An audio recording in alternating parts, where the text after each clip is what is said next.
O Lula foi submetido a uma verdadeira malhação de Judas para ser simpático, né? Quando disse, olha, os juros estão muito altos e assim não é possível, né? Que independência é essa do Banco Central? Bom, o Lula falou isso, eu já tinha falado isso 500 vezes, e aí veio uma coisa absurda, estúpida, afirmando, né, que, como é que é? Bolsonaro atacava o STF, Lula ataca o Banco Central. Isso é uma burrice, isso é uma estupidez, isso é má fé. É isso que é. Porque você atacar o Banco Central, criticar o Banco Central, um Banco Central autônomo, você está criticando um órgão do Executivo que você acha que está fazendo uma escolha errada. Agora, o Bolsonaro ele atacava o Supremo porque ele queria dar golpe. Dá para entender a diferença? Fazer essa simetria estúpida é ignorar o que é um órgão de Estado, os três poderes do Estado, e o que é um órgão do Executivo, que é o Banco Central, que ganhou autonomia, não independência. Que se independente fosse, aliás, eu mesmo, José, a palavra independência, que se usa por aí, não, é autonomia, aliás, que é como está escrito na lei. Porque se independente fosse, ele seria um quarto poder. O André Lara Rezende, que já foi presidente do Banco Central, é um dos criadores do Plano Real, até onde apuro, na verdade, a ideia núcleo do Plano Real é dele, muito bem sucedido no mundo, inigualável no mundo, um plano de estabilização no mundo inigualável. O Brasil conviveu durante um tempo com duas moedas, eu mesmo, Vólio Bene, vocês nem tinham nascido, eu tinha, mas jovenzinho, eu achei, não vai dar certo, não vai dar certo. Eu lembro que eu fui ao Cine Belas Artes e tinha uma padaria do outro lado da Consolação que a gente passava por um túnel. Aí eu fui lá, comprei ingresso, estava tempo de comprar ingresso, vamos tomar um café, estava com outra pessoa, disse, e estava no meio desse negócio. Aí a pessoa na minha frente pegou e falou assim, preencho em URV ou preencho em... Era o quê? Que moeda que era? Cruzeiro Novo, sei lá. Precisa ver para mim qual que era a moeda. Aí eu falei, caramba! E o povo, Larissa, começou a viver com duas moedas, deu tudo certo. Então o André Lara Rezende, com a devida vênia, não é um desses moleques, dessas moças que ficam fazendo chacrinha em redação e gozando da cara daqueles de quem discordam como se fossem donos da verdade. Ele tem uma obra. E o André veio para o debate e agora está todo mundo fugindo. Ele concedeu uma entrevista... Era Cruzeiro Real, Livre, né? Que foi ao ar ontem à noite. Excelente. E eu tenho trechos aqui do que ele falou. E eu vou botar esses trechos e vou comentar. E estou desafiando a que os críticos do Lula, com essa tese absurda de que ele estaria atacando o Banco Central, que é como se fosse Bolsonaro, que respondam. Tem que responder. Vão fazer de conta que não aconteceu? Que ele não falou nada? E a primeira questão que ele trata, importante, é justamente o BC autônomo. Ele não é independente, ele não é um poder. Portanto, criticar uma política do Banco Central não é atacar um dos poderes da República como fazia aquele golpista. Parar de palhaçada, porra. Vamos à frase do André, vai. A palavra independência é inapropriada, a palavra correta é autonomia do Banco Central. O Banco Central, evidentemente, não pode ser independente dos poderes constituídos, então ele seria um quarto poder. E, corretamente, o que você quer é que o Banco Central tenha autonomia operacional para conduzir as políticas determinadas pelo governo. Evidentemente, o Banco Central é um órgão de Estado, não necessariamente de governo. Você quer que tenha uma certa continuidade na política, uma certa... ele esteja protegido de pressões políticas espúrias. Normalmente a ideia é pressões eleitoreiras, em fim de governo, pré-eleição, etc. Excelente. Pressão eleitoreira teve no governo Bolsonaro, com o Banco Central independente. Ou não teve? Ou não mudaram, ou não fizeram PECs para tentar ganhar a eleição? Ah, e o Banco Central criticou, como eu vi numa matéria da Folha, muito leve, muito de leve. Não mandou recado mal criado como mandou agora. Aquilo é feio. E aí lembra o André. Autonomia não é independência. É bom que se saiba. Então ele diz, uma certa autonomia operacional é boa? É. Agora, não pode partir do princípio de que o Banco Central é um quarto poder e que, portanto, é inatingível, não pode falar nada. Oh, meu Deus, vamos malhar o Lula. Oh, Lula. Teve um texto que falou que o Lula, Lula está igual ao Lula da Vila Euclides. O Lula da Vila Euclides estava combatendo a ditadura, cara. Você estava onde? Justificando a ditadura? Hein? Não é o Lula da Vila Euclides, porque o Brasil é outro. Mas se fosse, seria o Lula combatendo a ditadura, cara. Além do que, há nessa afirmação preconceito de classe. Descarado. Horroroso. Por quê? Você tem alguma coisa contra o metalúrgico que foi para a política? Meu pai era metalúrgico. Ah, só porque seu pai era? Não, outros tantos são e foram. Elitismo vagabundo, elitismo de gente que não produz nada, a não ser opinionismo barato. É isso aí, falei. E era Cruzeiro Real a moeda, né, Vale Bem? Cruzeiro Real. Isso. Era Cruzeiro Real e URV. Convivemos com duas moedas.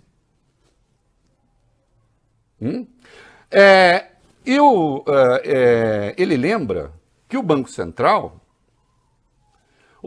não tem só a função de determinar a inflação. Artigo 1º da Lei Complementar 179. O Banco Central do Brasil tem por objetivo fundamental assegurar a estabilidade dos preços e depois também zelar pela estabilidade e pela eficiência do sistema financeiro, suavizar as flutuações do nível de atividade e fomentar o pleno emprego. Juro de 13,75 fomenta pleno emprego? Nem nos países lá de onde virão os extraterrestres.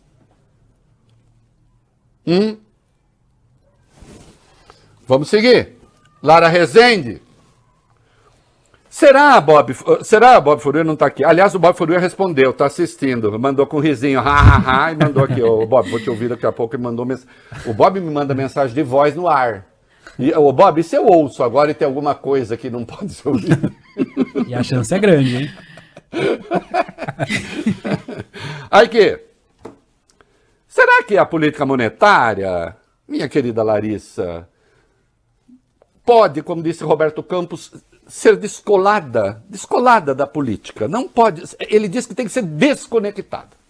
Ele participou de um seminário em Miami. Eu não sei, esses brasileiros vão para Miami, vão para Orlando, parece que mexe um pouco com o juízo deles. Não sei se é aquele monte de cubano que fica lá contra-revolucionário, o que é, se mistura tudo. Não estou criticando, mas eu estou falando assim, de repente entra num clima que não é exatamente o nosso. Não sei o que é. Né? Aí ele disse assim, a principal razão no caso da autonomia do BC é desconectar o ciclo da política monetária do ciclo político. Então, política monetária é uma coisa, política é outra. É mesmo? Então, agora, o André está convidando as pessoas, falando assim, crianças, saiam da sala porque vamos ter conversa de adulto agora. Acabou a conversa de criança. Conversa de chacrinha, de quinta série, de jogar papel na cabeça. De pegar a caneta Bic e botar papelzinho, não é isso? Acabou. Isso era antigamente, hoje faz bullying eletrônico. Agora é conversa de adulto. Política monetária e política podem mesmo ser coisas assim descoladas? Uma coisa não tem nada a ver com a outra. Ah, não tem, são coisas diferentes e tal. Vai, põe aí, vai. Agora, um Banco Central autônomo parte do princípio de que a política monetária, a política do Banco Central, possa ser algo puramente técnico, né? E não esteja submetido às circunstâncias, o que não é verdade. A teoria monetária, como toda teoria econômica, é uma combinação de técnicas, de noções sobre o funcionamento da economia, e como a economia é uma ciência social, portanto, e uma ciência política, não uma ciência exata, ela tem necessariamente, está ligada às circunstâncias políticas e está sempre em evolução. Tanto que a teoria econômica está em permanente evolução. É isso, responda ao criador do Plano Real. Responda ao criador do Plano Real. Diga, não, você não sabe nada, você não sabe economia. Você que é especialista em inflação, que tem tese sobre inflação, que é um dos maiores especialistas do mundo em inflação, diga, você não sabe nada, quem sabe sou eu. Porque eu opero a mesa da corretora, sei lá o quê.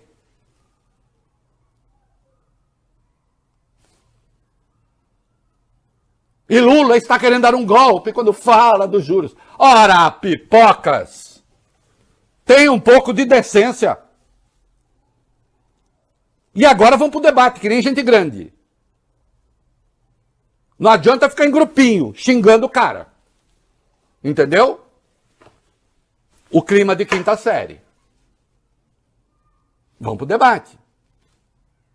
E agora vem uma questão muito importante. Central. Do Banco Central. Será que os juros brasileiros, os nossos juros estão a 13,75, a taxa básica de juros. A taxa básica de juros, o juro nominal, é claro que ele é um sintoma de coisas que podem estar erradas. Agora, o que conta mesmo na economia é o juro real, quando você desconta a inflação. Descontada a inflação, onde estão os juros brasileiros? Os mais altos do mundo. Os mais altos do mundo. Nós temos a maior pororoca do mundo, lá no Amazonas. É a maior pororoca, não tem pororoca. Voglio bene, não há pororoca como a nossa. Viu, Larissa? Vai, quando começar, falar, o Brasil, você fala, o Brasil tem a maior pororoca. A gente tem o maior jogador do mundo, Pelé, e a gente tem a maior pororoca. Uhum. E a maior taxa de juros. Ah, mas tem de ser alta por causa da dívida. Nós vamos chegar lá. Mas então vamos falar dessa taxa de juros e vamos falar das suas consequências. Vai. A taxa de juros básica hoje, de 13,75, está correta? Na minha opinião, não. Está profundamente errada. E digo por quê. Assim como eu acho que a taxa muito baixa, abaixo de 3% que foi posta, também estava errada. Por quê? Justamente porque, como disse, o mercado financeiro não deve sofrer mudanças bruscas de direção. Então, a condução da política monetária deve ser a condução suave, com um direcionamento, previsibilidade. Né? Não tem dúvida nenhuma sobre isso. E, depois, essa taxa hoje é muito alta, só para pôr isso em perspectiva, o mundo hoje, todos os países avançados têm taxa de juros real, ou seja, a taxa nominal reduzida à taxa de inflação, negativas. Ainda que estejam todas subindo, todas as taxas nominais estão em processo de ajuste para cima, porque você saiu de um período de deflação para um período de recuperação da inflação. Em todo mundo essas taxas estão subindo, mas continuam negativas. Nos países, alguns países que têm taxa positiva, a maior taxa positiva, se não me engano, é a do México, a segunda é a do Chile. É em torno de 4% real. Nossa, está em 7%, né? 8,5%. Perfeito? Então o Brasil tem a taxa real mais do que o dobro da segunda mais alta do mundo. Tá aí. Eu falei que o André foi presidente do Banco Central, ele foi diretor do Banco Central, tá? Depois lá no corte, vale bem, aí vocês cortam esse trechinho, tá bom. Veja que faz sentido lá. Ele foi diretor do Banco Central. Olha aqui. O Brasil encerrou dezembro com juros reais de 8,16%. O México estava em 5,5%, que é o segundo mais alto. 2,63 pontos a menos. O terceiro, o Chile, 4,71, 3,45 a menos. Os países desenvolvidos todos estão com juros negativos. Os juros estão em alta, mas eles estão negativos. Os nossos não só são positivos, como são os mais altos do mundo. E pior, durante um tempo nós ficamos com juros negativos. Quando o juro estava 2%, ele estava negativo. Só que também estava errado. O Banco Central errou quando baixou demais. E errou agora. E está errado agora. É uma evidência. E o pior é que, vocês viram outro dia o Paulo Guedes dizendo: o mundo inteiro errou e nós acertamos. É mesmo? Será que o mundo inteiro, quando está pensando o juro, não está pensando também no nível de atividade, não está pensando na economia? Sim, os juros dos Estados Unidos estão em alta. Mas eles são negativos ainda. E muito negativos. Das economias consideráveis, nós estamos com os juros estratosféricos. Só que isso inviabiliza a economia. E o presidente não pode falar nada? Se o presidente não vai falar, quem vai falar? O carroceiro? Se o presidente não falar, quem vai falar? Um entregador de comida? Um motorista de aplicativo? Quem é que vai falar?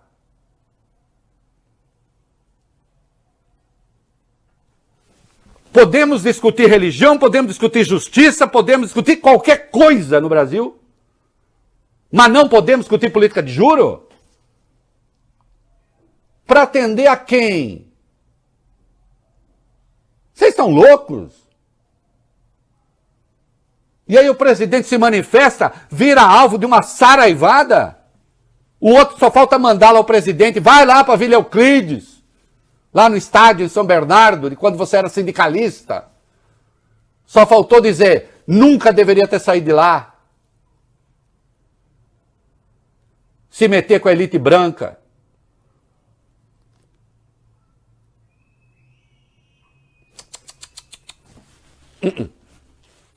Não. Ai, Reinaldo, como você mudou. Procura algum texto meu defendendo essa tal independência ou autonomia do Banco Central. Eu não defendo isso. Nunca defendi. Sabe por quê? Porque é mentira. Eu disse aqui. O André está falando dele. Eu disse aqui, eu não disse aqui, Vale Bene. Assim, como é, é uma farsa a ideia da autonomia. Uhum.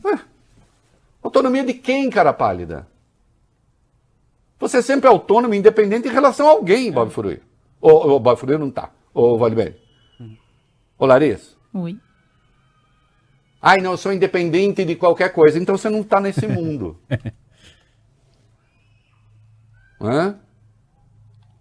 Agora, ô, Larissa. Juro 3,75. Lá na casa da Noca. Larissa ficou com frio na barriga. Lá na casa da Noca.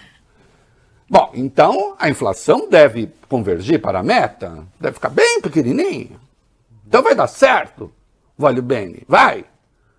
Vamos ver o que diz quem é especialista em inflação e não quem fica fazendo torcida e reproduzindo o que diz gente do mercado financeiro na sua orelha.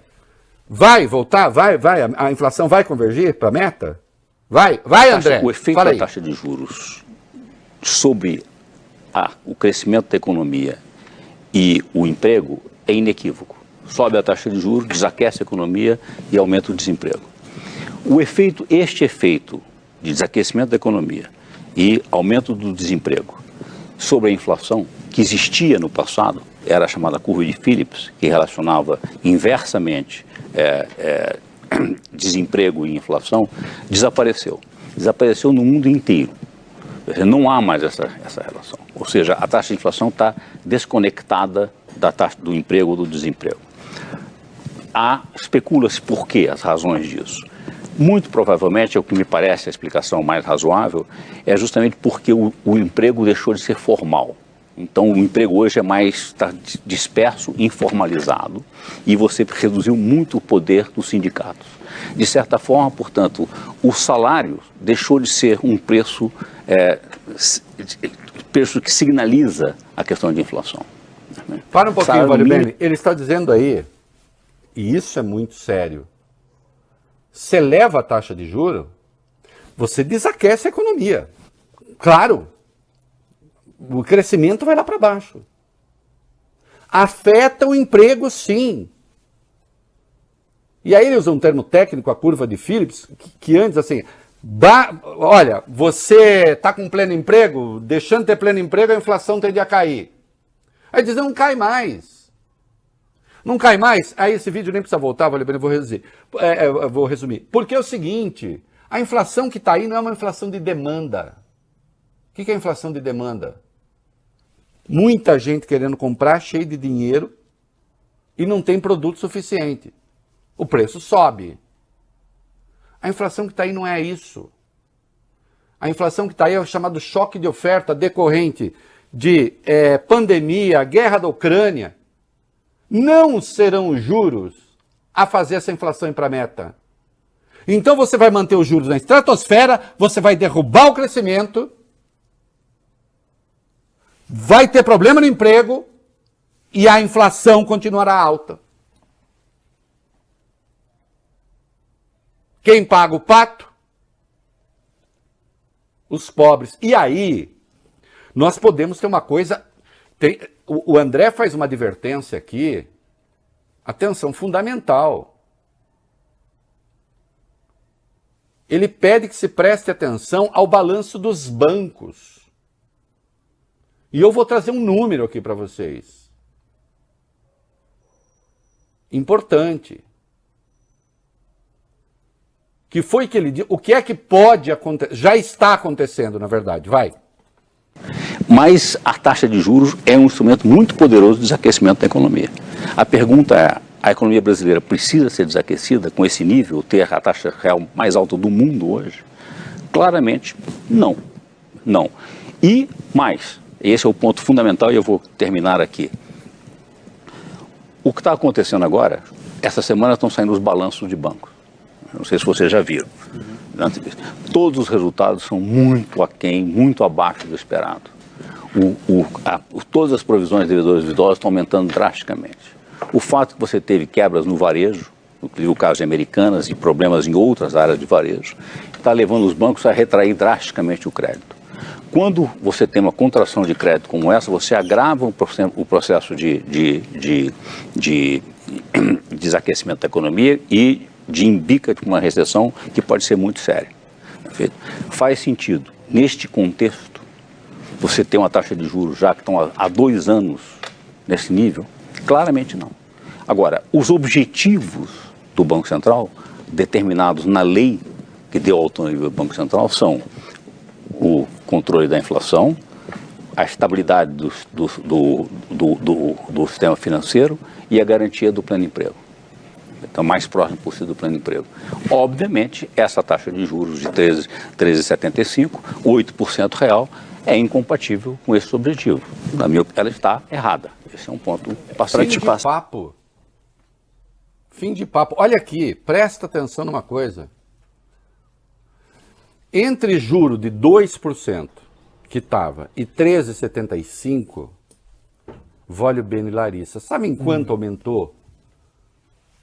Sabe qual foi o aumento da despesa financeira das empresas? 7 vezes. A despesa financeira das empresas aumenta 7 vezes. Aumentou 7 vezes em 1 ano e 5 meses. Que foi o tempo que demorou para juros de 2 e para 3,75. O que está acontecendo? Está refletindo no balanço dos bancos. Não é só Americanas quebrou e os bancos, não é só isso, não. É inadimplência. E se os bancos estão vendo risco, aí sim, não é o Brasil que está em risco, é a economia das pessoas. O banco contrai crédito. Ele vai diminuir crédito?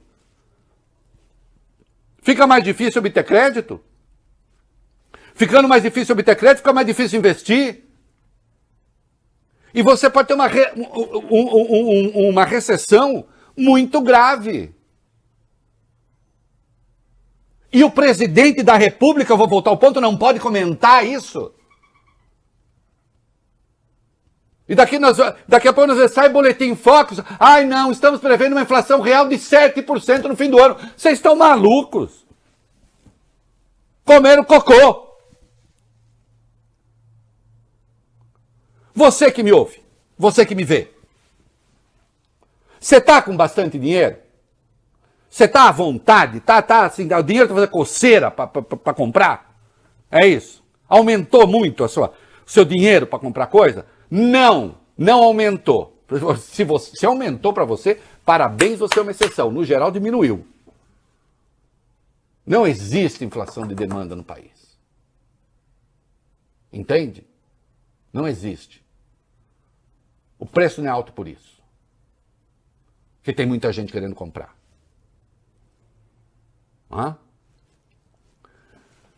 E aí, esse desaquecimento começou a refletir no balanço dos bancos.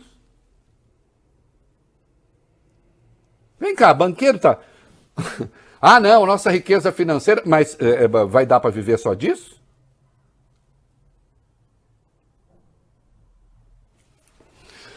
Ah, mas se fala muito que a dívida interna brasileira é muito alta. A dívida é explosiva, a dívida não sei o quê.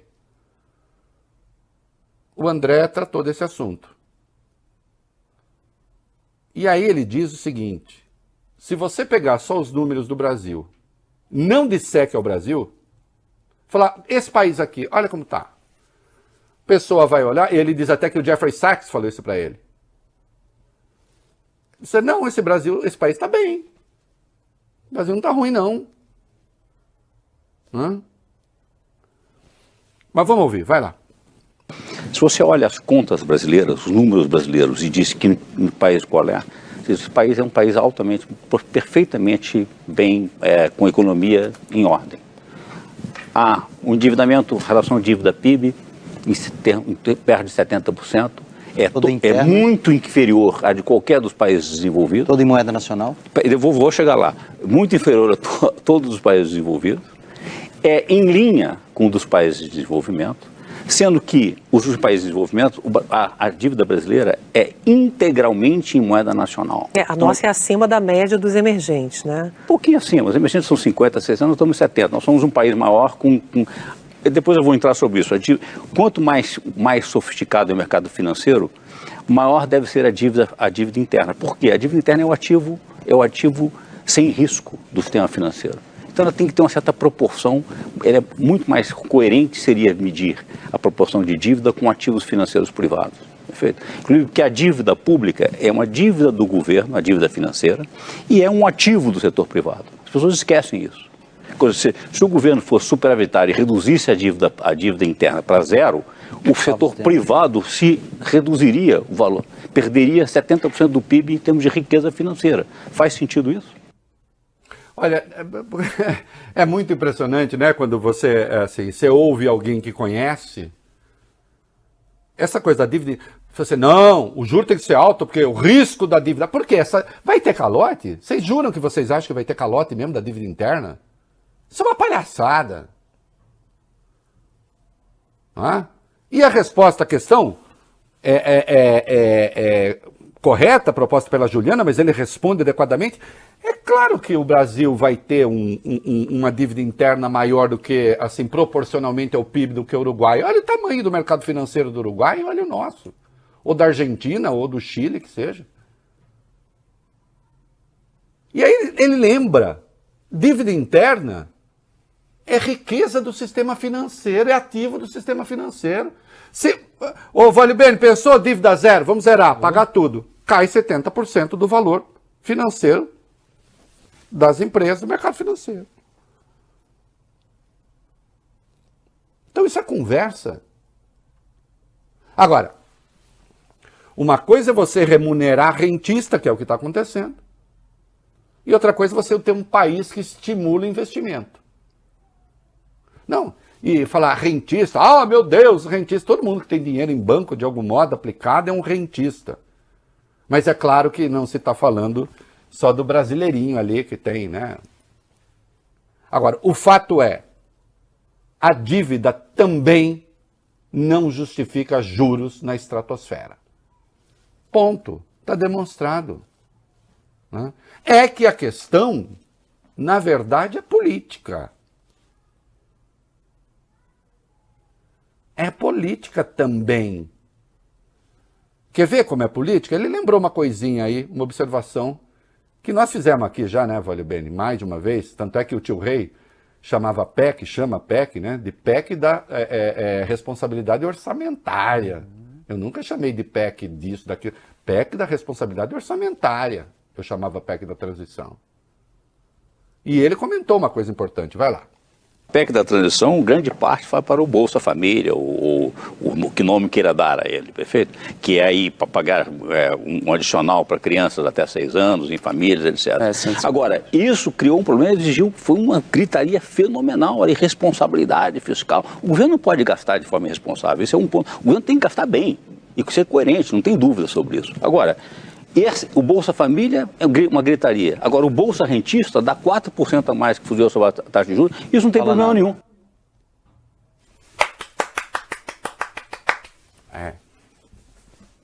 A PEC da transição, 2% do PIB. Juros. Essa taxa de juros, 2021 custou 2% do PIB. 2022 custou 4% do PIB. Alguém reclamou? Alguém reclamou? Não, ele está propondo questões, tem de responder. Vai fazer de conta que não aconteceu nada?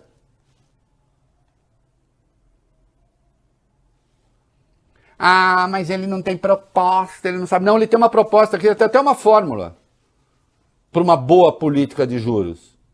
Venha a público dizer que está errado, ora. Mas não vem insultando, vem argumentando. Eu gostei dessa fórmula aí, Vale Bene. Ô, Larissa, gostei da fórmula. Vai. Qual é o limite da taxa de juros? Como deve ser? Quais são os limites da taxa de juros?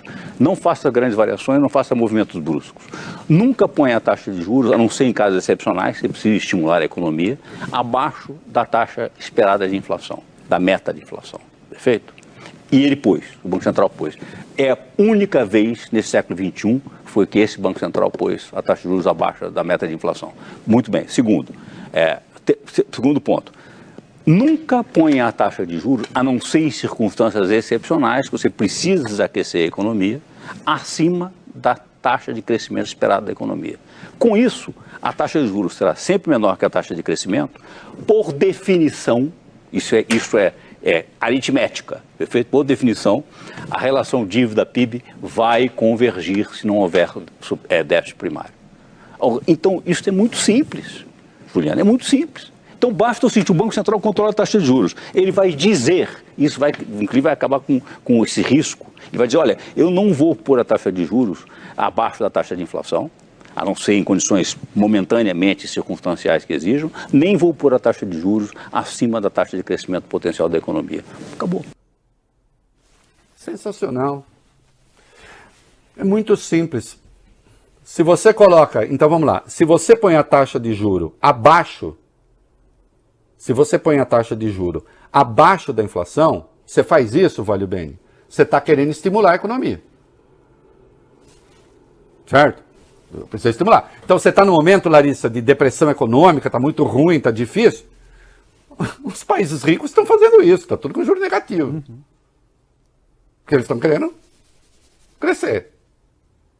Aí ele diz, aqui no nosso caso, coloca ali no limite da taxa de crescimento, a não ser excepcionalmente para o país crescer. E o Brasil fez isso, deixou a taxa de juros 2% durante um bom tempo e uma vez até o André Esteves disse, isso não se justifica.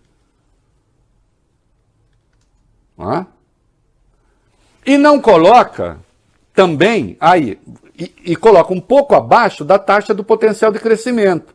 Porque se você põe acima, você baixa o crescimento. Estamos precisando baixar o crescimento. Então vamos botar acima. Mas está precisando baixar o crescimento? Pergunta-se, o Brasil está precisando, Vale Bene, Larissa, nós estamos precisando diminuir a demanda no Brasil? Está precisando?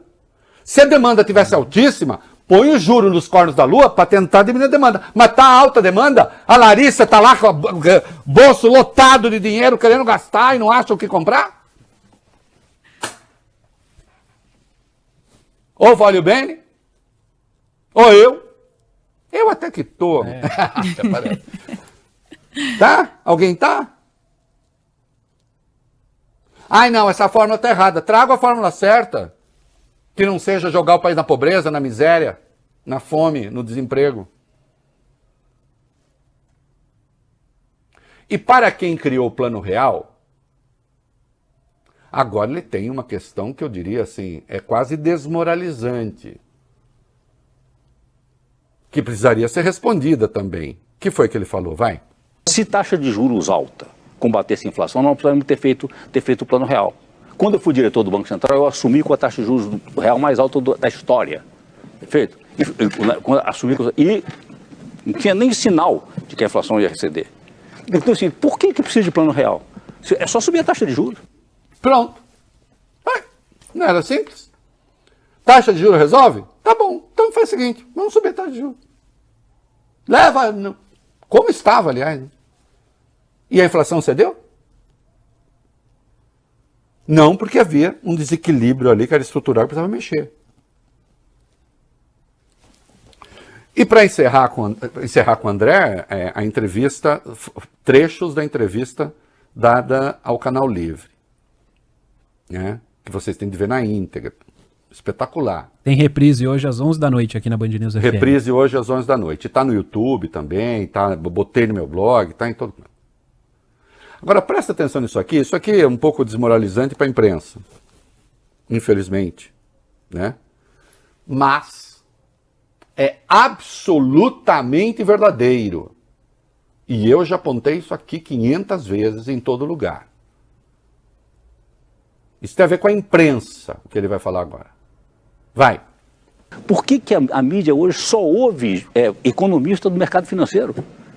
É inacreditável. Antigamente você ouvia o professor, o disso, o que foi. Hoje em dia é o economista-chefe da gestora tal, da gestora X, da XCPZ, da XTWP.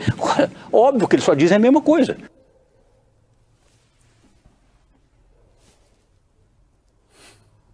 Dizer o quê, né? É uma crítica que eu faço, já escrevi isso. Eu nunca vi isso. Eu nunca vi você só ouvir sobre juro aqueles que estão interessados na elevação da taxa de juros. Nunca vi.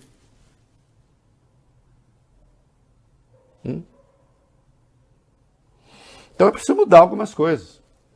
Até porque o Banco Central, ele é autônomo para aplicar a política definida pelo Conselho Monetário Nacional. O Conselho Monetário Nacional é composto pelo presidente do Banco Central, pelo ministro da Fazenda, pela ministra agora do Planejamento. Eu, inclusive, acho, e isso aí e é uma lei complementar, o Conselho Monetário Nacional deveria ser ampliado.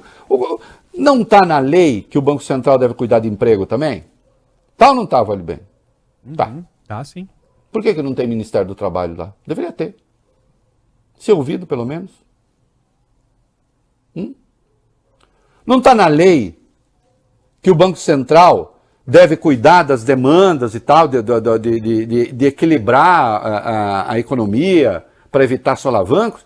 Deveria estar lá o Ministério do Desenvolvimento Social também. Ampliar essa audiência. Que mal haveria nisso? Não, mal nenhum. Só benefício. Agora eu insisto. O André está errado. Então vamos lá, vamos pegar. Mas o sujeito de boa fé diz, não, está errado, a teoria não é essa teoria, sei lá o quê, vai debater. Vai debater. Agora isso não está acontecendo. A única coisa que se viu foi uma orquestração para malhar o presidente da República, porque ele teria cometido a heresia de criticar a taxa de juros. E falou da independência do Banco Central. E daí? A independência do Banco Central, que na verdade é autonomia, só pode ser mudada por lei complementar, e seu Congresso não muda. Agora eu peço que o Arthur Lira e o Rodrigo Pacheco reflitam também sobre as palavras de André Lara Rezende. A menos que tenham conselheiros melhores e orientadores melhores, mas precisa ver, ligados ao mercado financeiro, que têm um interesse específico nisso ou naquilo, ou realmente preocupados com o futuro do país.